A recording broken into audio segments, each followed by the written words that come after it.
बिस्मिल्लाहिर्रहमानिर्रहीम। अस्सलामुअलैकुम। मैं ऑर्गेनिक फ़र्टिलाइज़र्स की सीरीज़ की दूसरी वीडियो लेके हाज़िर हूँ। आज मैं आपको फास्फोरस के बारे में बताऊँगा। पिछली वीडियो में मैंने आपको एनपीके में से नाइट्रोजन के बारे में बताया और वो ऑर्गेनिक खादें बताईं जिनमें नाइट्रोजन की मिक़दार ज़्यादा होती है और फिर उनका मैंने आपको यूज़ भी बताया। तो चलिए अब चलते हैं फास्फोरस की तरफ। फास्फोरस वाली खादें जानने से पहले हम ये देख लेते हैं कि फास्फोरस की पौधे के लिए क्या अहमियत है, वो पौधे में क्या क्या तब्दीलियां लाती है फास्फोरस। जहाँ तक फास्फोरस की बात है तो फास्फोरस पौधे की रूट्स के लिए एक एसेंशियल या बहुत इम्पॉर्टेंट अहम जुज़ है। पौधे की रूट्स को स्ट्रॉन्ग करना, पौधे की रूट्स की ग्रोथ, इस सब के लिए फास्फोरस चाहिए होता है। उसके अलावा पौधे की ओवरऑल ग्रोथ के लिए भी फास्फोरस बहुत ज़रूरी है। पौधे का पत्तों की ग्रोथ के लिए, पौधे की फ्रूट के साइज़ के इंक्रीज़ के लिए, पौधों में फ्लावर्स की क्वांटिटी और फ्लावर के साइज़ को बढ़ाने के लिए फास्फोरस बहुत ज़रूरी है। क्योंकि जिस पौधे की रूट्स स्ट्रॉन्ग नहीं होंगी, रूट्स प्रॉपर ग्रो नहीं करेंगी, वो पौधा खुद भी ग्रो नहीं करता। ना ही उसके पत्ते ग्रो करते हैं, ना ही उस पर सही फ्लावरिंग होती है और ना ही फ्रूट्स बनते हैं। अगर फ्रूट्स बन भी जाएं तो बहुत कम मिकदार में बनते हैं और उनका साइज़ भी छोटा रहता है। तो इसलिए फास्फोरस पौधे को देना बहुत ज़रूरी है। अगर हम उसको फास्फोरस नहीं देंगे तो पौधे की ग्रोथ नहीं हो पाएगी। और इसके अलावा जितनी वेजिटेबल्स हैं जिनकी रूट्स में वेजिटेबल बनती हैं, जैसे मूली हो गया, शलजम हो गए, गाजर हो गई, पोटैटोज़ यानी आलू हो गए, उसके अलावा शकरकंदी हो गई, इस तरह की जितनी भी वेजिटेबल्स हैं या जितनी भी क्रॉप्स हैं जिनकी रूट्स में वो दूसरा फ्रूटिंग बनती है जो हम इस्तेमाल करते हैं, उनके लिए फास्फोरस और भी ज़्यादा अहम है। क्योंकि हम उनको प्रॉपर फास्फोरस देंगे तभी वो रूट्स ग्रो करेंगी, उनका साइज़ बड़ा होगा और फिर वो हमारे इस्तेमाल में आ सकेंगी। उसके अलावा जितने भी फ्लावर्स हैं जो बल्ब यानी ट्यूबर से हम कल्टीवेट करते हैं, वो ट्यूबर से ग्रो करते हैं, जिनको हम बल्ब कहते हैं, उनमें जैसे ग्लैडलस हो गया, अम्ब्रेलस हो गया, लिलीज़ हो गई, ये सारे के सारे फ्लावर्स ट्यूबर यानी बल्ब से ग्रो होते हैं। तो इन सब के लिए भी फास्फोरस एक अहम एलिमेंट है, क्योंकि इनको भी जड़ों पे मेन फोकस होता है। तो जिनकी रूट्स पे मेन फोकस, नॉर्मली सारे पौधों का रूट्स पे मेन फोकस होता है, क्योंकि वो स्ट्रॉन्ग होंगी तो पौधे स्ट्रॉन्ग होंगे। तो उन सब के लिए फास्फोरस बहुत अहम है। अगर हम फास्फोरस का ज़्यादा इस्तेमाल करें तो वो नुकसानदेह भी हो सकता है। एक तो ये कि वो वहाँ पे जो वाटर रिज़र्व्स हैं, अगर वहाँ पे कोई आपने पानी स्टोर किया हुआ, पॉट्स में तो खैर नहीं होता, लेकिन ज़मीन में अगर इस्तेमाल करें तो वहाँ पे वो पानी को पॉइजनस भी कर सकती है।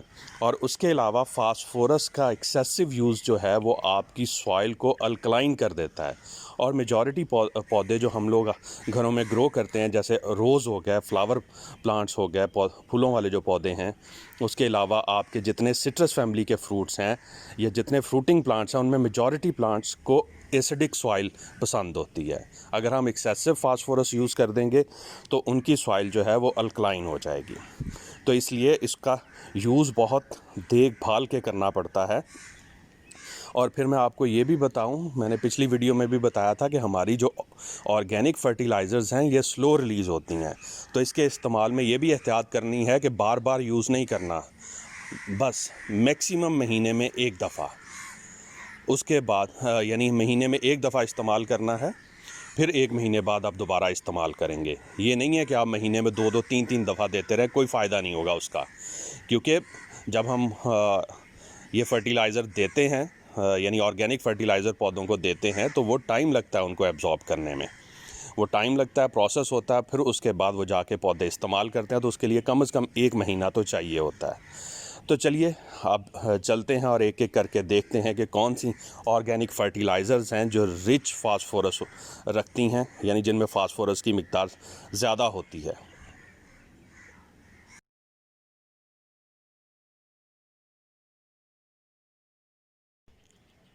पहले नंबर पे जो ऑर्गेनिक खाद आती है वो है स्टीम्ड बोन मील, यानी बोन मील।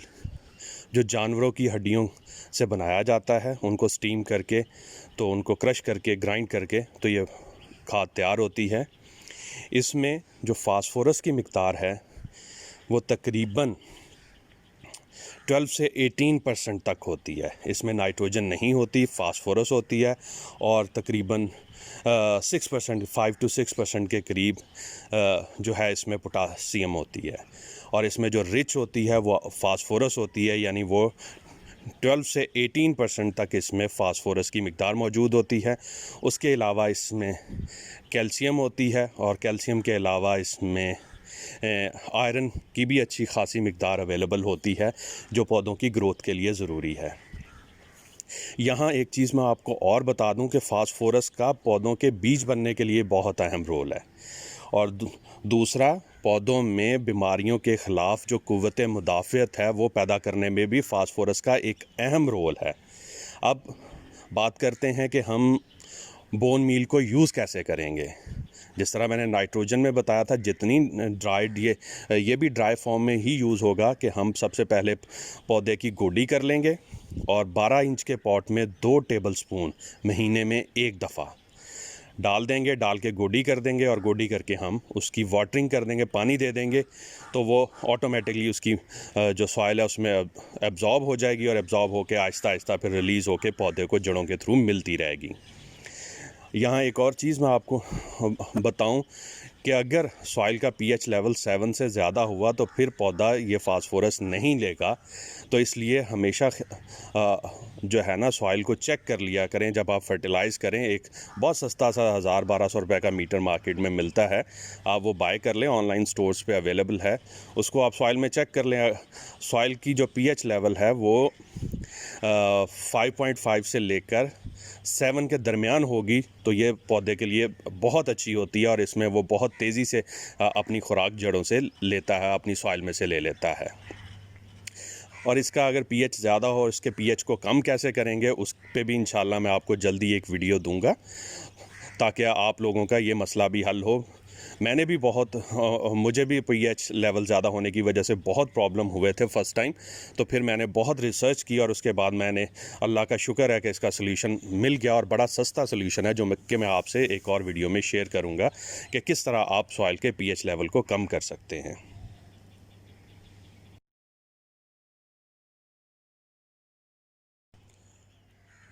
दूसरे नंबर पर आ जाती है ऑर्गेनिक खाद फास्फोरस के लिए रॉक फॉस्फेट। रॉक फॉस्फेट ये भी आसानी से मार्केट में अवेलेबल होती है। ये जिस तरह पत्थर होते हैं पहाड़ों के, वहाँ से ये एक्सट्रैक्ट की जाती पहाड़ों से, और इसमें जो फ़ॉस्फेट की मिक़दार होती है, ये दो फ़ॉस्फेट की मिक़दार जो होती है वो 22% से 33-39% तक भी होती है। ये उसकी क्वालिटी पे डिपेंड करता है, जो आपको मिल रही है वो किस क्वालिटी की है। मिनिमम 22% होती है, और मैक्सिमम 39% तक उसमें फ़ॉस्फेट की मिक़दार अवेलेबल होती है।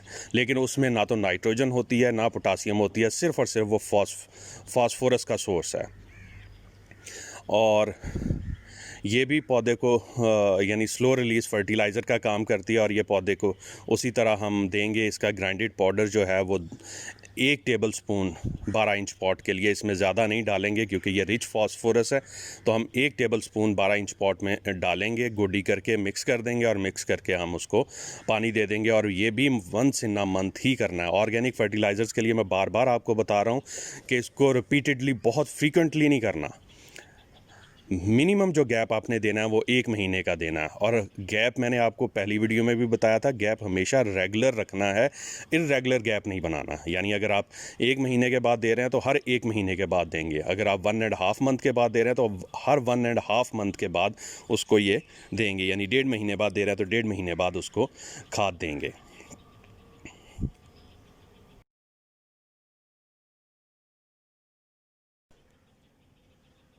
तीसरे नंबर पर आ जाती है फ़िश बोन मील, यानी जो मछली होती है उसकी हड्डियों को क्रश करके उससे बनाई जाती है ये खाद।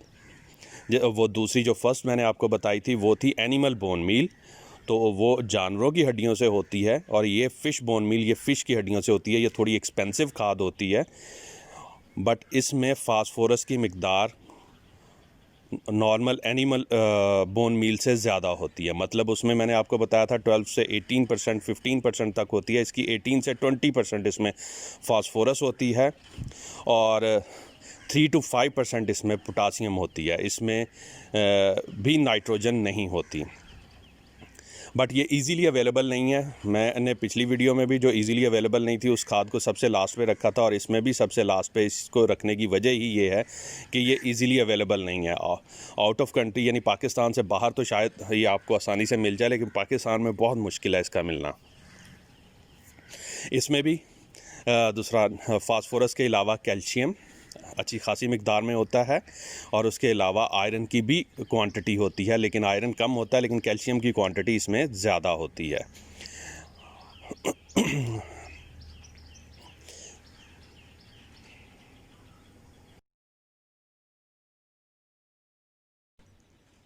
इसके अलावा भी और ऑर्गेनिक खादें जो हमने नाइट्रोजन में डिस्कस की थी, उनमें भी फास्फोरस की कुछ मिकदार होती है, लेकिन वो कम होती है। वो मैंने वहाँ उस वीडियो में आपको शेयर कर दिया था। जिसने मेरी वो वीडियो ना देखी हो तो वो वीडियो देख ले, उसमें मैंने बताया था कि किस किस खाद में नाइट्रोजन कितनी मिकदार में अवेलेबल होती है। इस वीडियो में मैंने वो खादें बताई हैं जिनमें फास्फोरस की मिकदार बहुत ज़्यादा होती है, और उस फर्स्ट वीडियो में मैंने वो बताई थी जिनमें नाइट्रोजन की मिकदार सबसे ज़्यादा होती है। अब इंशाल्लाह अगली वीडियो में आपको मैं वो वाली ऑर्गेनिक खादें बताऊंगा कि जिनमें पोटासियम यानी NPK में से जो तीसरा एलिमेंट K है यानी पोटासियम, उसकी मिकदार ज़्यादा होती है, और ये भी 100% ऑर्गेनिक खादें होंगी। तो इंशाल्लाह जल्द ही मैं वो वीडियो भी आपसे शेयर करूंगा। और उसके बाद मैंने सोचा है कि एक और वीडियो बनाई जाए जिसमें वो वाली ऑर्गेनिक खादें बताई जाएं जो बैलेंस्ड होती हैं, यानी जिनमें NPK की मिकदार तकरीबन बराबर होती है, एक ही परसेंटेज से शामिल होती है। तो तब तक के लिए मुझे इजाज़त दीजिए, दुआओं में याद रखिएगा। अल्लाह हाफिज़।